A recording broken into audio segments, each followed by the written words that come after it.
Welcome back to the Chef Prue Show. I know it's been a very long time, and there's lots of people that I would love to say thank you for just begging for me to come back. Like my fans down in Atlanta at Horizon Blue Cross Blue Shield. Hey ladies and Donnie, thank you so much for tuning in. Thank you to my fans over there in Alaska. Thank you to my fans in Whitegate. Hi everybody! Tonight what we're going to do is we are going to create eggplant parmesan. It's going to be a very easy recipe. You're going to get it with no problems. Your family's going to enjoy it. Your husband's going to be happy. Your boyfriend's going to want to make love to you forever. So there's one more person I'd like to shout out to, and that's my friend Dave over at Catered Affair, where you can get all of your catering done for any affair. So hey Dave. Dave shows me lots of recipes all the time, and I thank him so much for his comments. I'm going to try to take them during my show in order to make it the best show ever. And hopefully he'll be able to show my video to his friends over at the Food Network. So let's get started. What I've done so far is I've sliced all of my eggplant, as you can see. Alright, and what I'm going to do is I'm going to dredge it in some egg and then put it into my pan for a light frying. Okay, let's get started. You watch me, okay?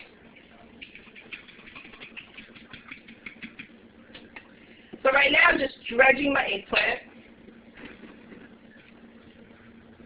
in the egg and then putting it into a flour batter.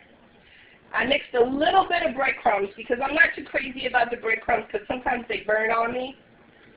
So once you do that, you kind of dust off some of the flour and you put your eggplant inside your pan.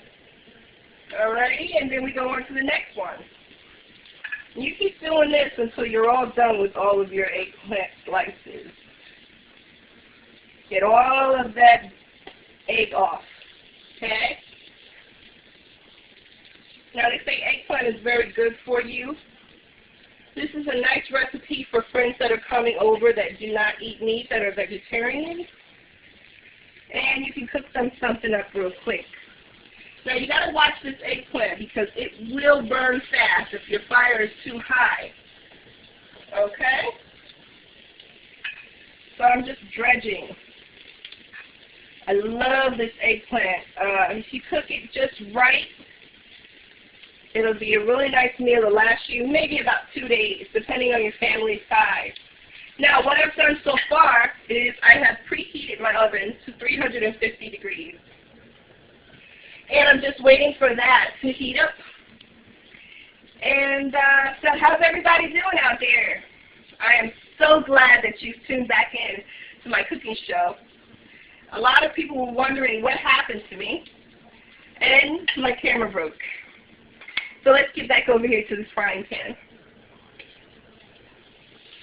Oh, it's beautiful how that's coming out. Beautiful. Now I'm just waiting for that to get all done. Normally what you would do is, after you finish frying your eggplant, you would put it on a napkin, okay? And I do have some napkins that I just realized I had.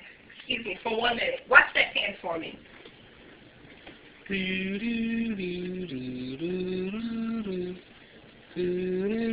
Alright, I'm back. Now, I'm just going to lay these napkins here into this colander. You can use a plate, you can use whatever you'd like to use. It's really up to you and your style of cooking in your kitchen. And don't forget to watch this eggplant. Turn that over.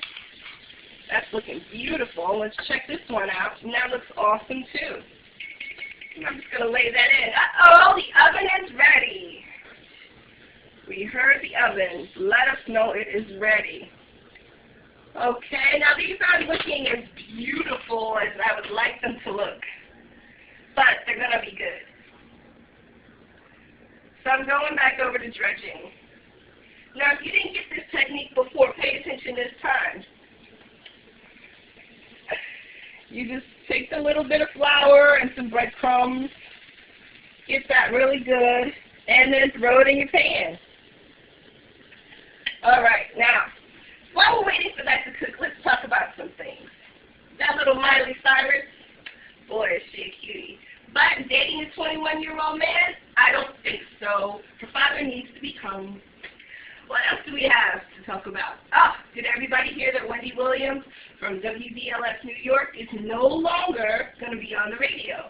She has totally committed herself to a television show on UPIX or something like that. Check out your local listings for the right channel. But her show is pretty interesting, and you know she loves to gossip. We'll see what she has going on next with her long weave, her 4-inch heels because she got them bunions cut off, and her boobs that have been done. Nice thing, Wendy. Keep it going. All right, let's head back on over to the stove. Now, there's a couple of things that you need to learn when you're frying these little hot babies. That sometimes the breadcrumbs seem to soak up a lot of your grease. So you're going to have to change grease. You're going to have to, watch over your pan and make sure things aren't setting up and getting that little grit. Let me show you that grit right now. You see the little grit that's coming in there? That's no good. It's all being, cooked with your food, and you don't want your stuff to come out ugly. So I'm going to take a little break, finish frying up these babies, change my grease, and get back to you. And we'll go on to the next step. The oven's ready, and I'm ready to eat. Thank you so much for joining me, and I look forward to you seeing me in part 2.